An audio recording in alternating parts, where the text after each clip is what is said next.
Om Swastiastu. Kami dari kelompok 12 yang beranggotakan saya Nimade Saputri dan rekan saya Nimade Ayu Menika Dewi.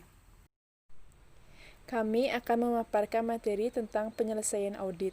Adapun subpokok bahasannya yaitu yang pertama, tentang kewajiban bersyarat, kedua, peristiwa kemudian, ketiga, pengumpulan bahan bukti akhir, keempat, komunikasi dengan komite audit dan manajemen, dan kelima, laporan audit. Materi pertama yaitu tentang kewajiban bersyarat. Kewajiban bersyarat adalah kemungkinan potensi kewajiban di masa mendatang kepada pihak ketiga untuk jumlah yang tidak diketahui sebagai akibat aktivitas yang telah terjadi. 3 kondisi yang menyebabkan adanya kewajiban bersyarat yaitu yang pertama, terdapat kemungkinan pembayaran di masa datang kepada pihak ketiga akibat kondisi saat ini. Kedua, terdapat ketidakpastian atas jumlah pembayaran di masa mendatang tersebut. Dan ketiga, hasilnya akan ditentukan oleh peristiwa di masa datang. Nomor 2 yaitu peristiwa kemudian. 2 peristiwa kemudian yang memerlukan pertimbangan manajemen dan evaluasi oleh auditor adalah yang pertama, peristiwa kemudian yang mempunyai dampak langsung terhadap laporan keuangan dan memerlukan penyesuaian.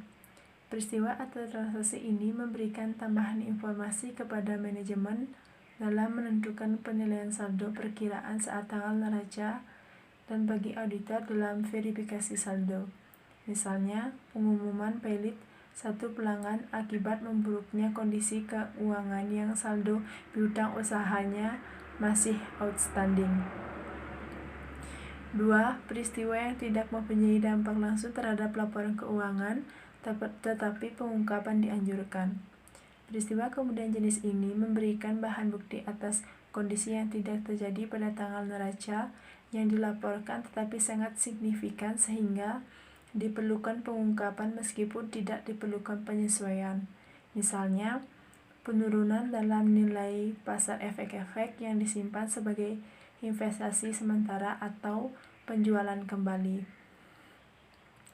Prosedur audit untuk penelahan peristiwa kemudian dapat dibagi menjadi 2 kategori yaitu yang pertama, prosedur yang dipadukan sebagai bagian dari verifikasi atas saldo perkiraan akhir tahun, meliputi pengujian pisah batas dan penilaian yang dilakukan sebagai bagian dari pengujian terinci atas saldo. 2. Prosedur yang dilaksanakan secara khusus dengan tujuan menemukan transaksi atau peristiwa yang harus diakui sebagai peristiwa kemudian. Yang ketiga, pengumpulan bahan bukti akhir. Dalam pengumpulan bahan bukti akhir dilakukan dengan melakukan yang pertama, prosedur analitis akhir untuk mendapatkan tinjauan objektif akhir atas laporan keuangan.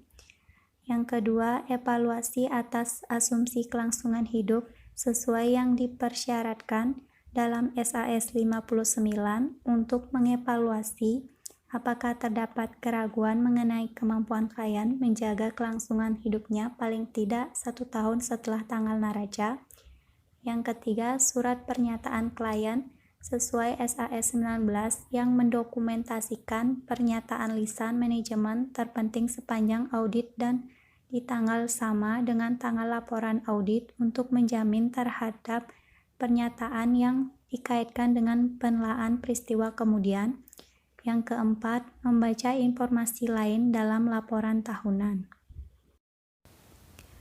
Yang keempat, komunikasi dengan komite audit dan manajemen.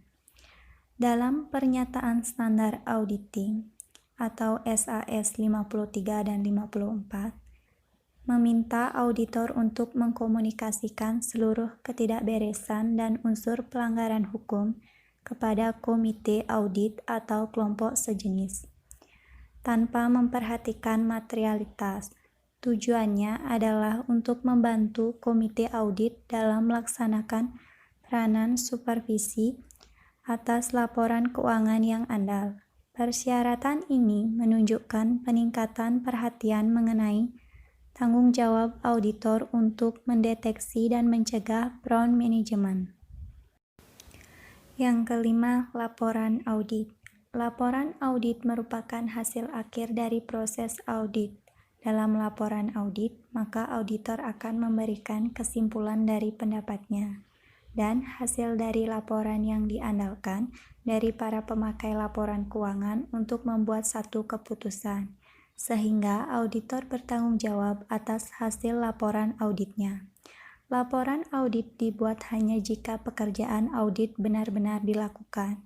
Penyusunan laporan audit harus didasarkan pada 4 standar pelaporan yang ada pada standar auditing yang berlaku umum. Kesimpulan: tahap penyelesaian audit merupakan tahap yang penting untuk memastikan audit yang berkualitas. Dalam tahap ini, auditor menelaah kewajiban kontingensi dan peristiwa kemudian. Auditor juga mereview kecukupan bukti audit dan keputusan yang diambil untuk menentukan apakah hal itu mendukung pendapat audit. Kemudian, auditor berkomunikasi dengan komite audit dan manajemen mengenai temuan yang penting dan persoalan lainnya. Setelah menjelaskan aktivitas-aktivitas yang terlibat dalam penyelesaian audit, kemudian harus diberikan pertimbangan pada tanggung jawab auditor setelah audit.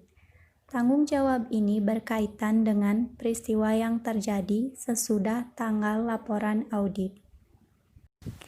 Sekian pemaparan materi dari kelompok 12. Akhir kata kami tutup dengan Paramesanti. Om Santi Santi Santi Om.